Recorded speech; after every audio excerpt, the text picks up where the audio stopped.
একটা মানুষকে কতবার চান্স দেওয়া যায়?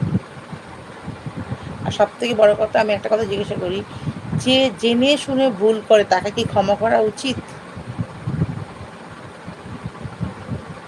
সে জানে সেটা অন্যায় করছে, ভুল করছে, তারপরও সেটা করছে। তাকে কি কখনো ক্ষমা করা উচিত?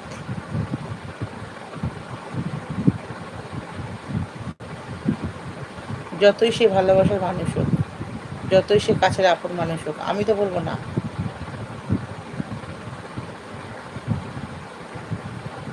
না, সবথেকে বড় কথা, যে তোমাকে ভালোবাসবে, যে তোমাকে মানে প্রোটেক্ট করবে, যে তোমাকে তোমার কথা সর্বক্ষণ চিন্তা করবে, সে তোমার চোখের জল কখনো আসতেই দেবে না। কোনো কারণেই আসতে দেবে না। আর এখানে তো